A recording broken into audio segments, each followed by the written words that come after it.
మొదటి దశలోని పత్రిక 2వ అధ్యాయము 11, 12 వచనాలు. మొదటి దశలోనికి రాసిన పత్రిక పౌలు 2వ అధ్యాయము 11వ వచనం చదవండి.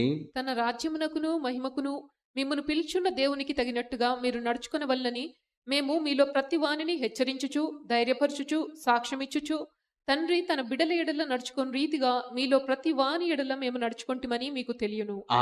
దేని కొరకు ఇదంతా చేశాడు? పిలుపు వలన వచ్చే బహుమానం గొప్పది.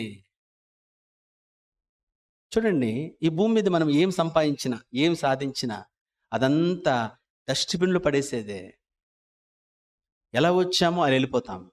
సంపాదించదు అనట్లేదు, సంపాదించాలి, అన్ని చేయాలి. కానీ అయితే విలువతో పోల్చినప్పుడు చూడండి, ఒక దగ్గర బంగారు పెట్టాము, వెండి పెట్టాము, ఇత్తడి పెట్టాము, ఇనుము పెట్టాము, చెత్త పెట్టాము. ఆ అన్నిట్లో ఏది విలువైంది? కొంచెం గట్టి చెప్పండి. బంగారు. బంగారు గొప్పది. అలా పిలుపు దగ్గరికి వచ్చినప్పుడు, అంటే మనం సంపాదించుకోవడానికి వచ్చినప్పుడు యేసయ్య ఏమన్నాడు? రాయి మీద రాయి కట్టినది ఏది నిలబడదు. సొలొమోను స్వర్ణ దేవాలయం కట్టాడు, పునాదులు సహా కాల్చి పారేశారు.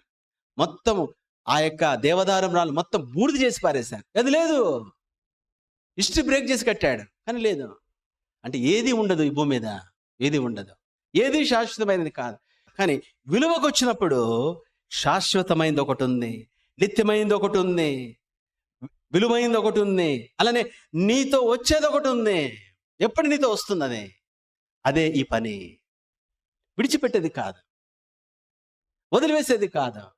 ఇండ్లు కొన్నావు, ఒకరోజు నువ్వన్న ఇంట్లో బయటికి వెళ్ళిపోతావు, లేదా నిన్నను బయటికి పంపించేస్తా. అంటే నువ్వు చచ్చిపోతే నీ శవం బయటికి తీసుకొస్తారు, అంటే నిన్ను బయటికి పంపిస్తారు, లేదా నువ్వే ఒకరోజు వదలాల్సి వస్తుంది. ఏదైనా కావచ్చు. ఉద్యోగము ఒకరోజు రాజీనామా చేశాడు, లేదా రిటైర్మెంట్. అంటే ఏమిటంటే సోదరుడు సహోదరి, ఏదైనా ఒకరోజు ముగింపు ఉంది. అంత కూడా ఏది మంది నా ఉద్యోగం అంటే లేకపోతే గేటు దగ్గర రాని లోపలికి. సోదరుడు సహోదరి, ఇవన్నీ వదిలివేసి, ఇవన్నీ విడిచిపెట్టేవి, ఇవి ఏవి మనతో రావు, ఏవి మనతో రావు. అయితే ఈ పని గొప్పది, లేదా ఈ యొక్క బహుమానము. కాబట్టి దీని ద్వారా వచ్చే బహుమానం గొప్పది. ఎందుకంటే ఇది మనతో వచ్చేది, మన వెంట వచ్చేది. బైబిల్ చెప్తుంది, వారి క్రియలు వారి వెంట వెళ్ళును. ఇది మనతో వచ్చేది. కాబట్టి ఇది విలువైనది. నువ్వు చేసినంత నీతో పాటు వస్తుంది, నువ్వు చేసినంత నీతో పాటు వస్తుంది. దాని అంతా తీసుకుని వెళ్తే అక్కడ బహుమానం ఇస్తాడు. ఆ బహుమానం మామూలు కదనంటే అది శాశ్వతమైనది, యుగ యుగములు ఉండేది, ఎల్లకాలం ఉండే బహుమానము. సోదరుడే సహోదరి, కాబట్టే త్యాగం చేశారు, కాబట్టే సమర్పించుకున్నారు, కాబట్టే ఏదైనా తెగించారు. ఎందుకంటే వచ్చే బహుమానము గొప్పది, బహుమానము గొప్పది.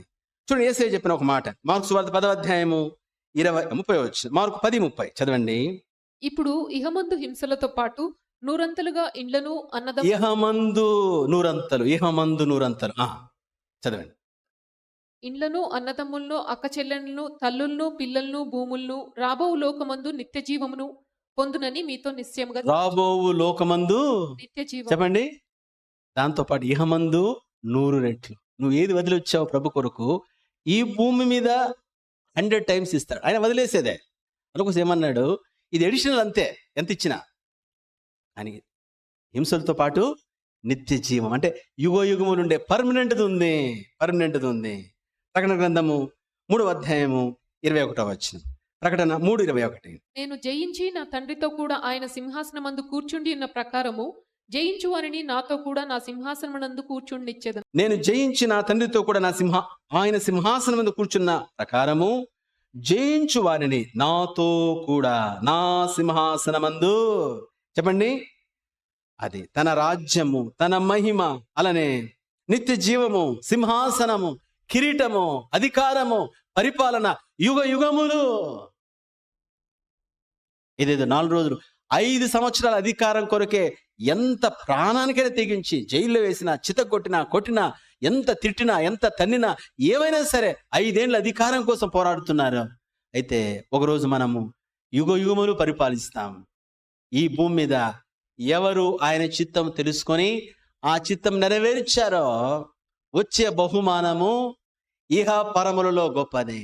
ఇక్కడ కూడా నువ్వు ఎంత వదిలావో 100 రెట్లు నువ్వు పొందుతావు. ఏం వదిలిచ్చావో యేసయ్య చెప్పింది, నేను చెప్పింది కాదు. ఇహమందు 100 రెట్లు యేసుప్రభు అన్నాడు, ఇహమందు 100 రెట్లు. అయినా అది ఎడిషనలే, 100 రెట్లు కూడా ఎడిషనలే అంతే. అరే మెయిన్ ఏమిటంటే నిత్య జీవం. నేను జయించి ఏ విధముగా నా తండ్రి సింహాసనం కూర్చున్నాను, జయించువానని నాతో పాటు సింహాసనం. పౌలు అన్నాడు, మంచి పోరాటం పోరాడి తిని నా పరుగు కడముట్టించి తిని విశ్వాసము కాపాడుకుంటే నా కొరకు నీతి కిరీటం ఉంచబడింది. కిరీటము అలా ఎన్నో వచనాలు ఉన్నాయి. దేవుని బిడ్డ, దీని ద్వారా వచ్చే ప్రతిఫలము గొప్పది.